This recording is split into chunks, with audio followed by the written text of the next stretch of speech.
Let's get into this depressing news concerning the banks and the bought politicians.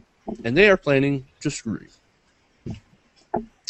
Now, the Financial Services Committee earlier this week overwhelmingly passed not one, not two, but six bills that will help deregulate derivatives. Of course, you guys know derivatives led to the disastrous financial collapse back in 2008. And the banks and their politicians are obviously wanting to set it up again. After all, the collapse didn't affect them at all. No, or their wealthy friends. No, they got bailed out by you, the taxpayer. Since 93% of the gains of the recovery caused by their depression went to them and not you, why should they care if they screw you again? And since they know for sure that they're not going to be held accountable. So, what are in some of these bills?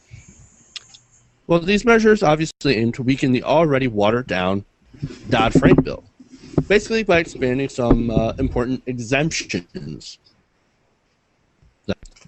So basically, if your firm falls under what are called the end-user exemptions, you do not have to follow any of the provisions of Dodd-Frank. That's wow, that is some historic financial reform right there. They make a loophole that's big enough for a truck to drive through. But that's not all. Another bill, one of these six, exempts cross-border regulation for overseas derivatives trades. Another one exempts derivatives trades between corporations. Come on. The worst thing about it here, the worst thing about some of these bills, is that it's bipartisan, with representatives like Democrat from Wisconsin, Gwen Moore, and Marcia Fudge from Ohio, sponsoring a bill to allow U.S. firms to trade derivatives with affiliates overseas. It's pretty apparent that the Democrats are not looking out for you. And obviously the Republicans aren't either. So they're pretty much busy dismantling the already weak financial reform bill that is Dodd-Frank. And so here's another one of the bills. They would allow banks to keep certain types of derivatives trades in-house, rather than spin them off into separate uninsured subsidiaries as called for under Dodd-Frank. Now that's important. Uninsured subsidiaries.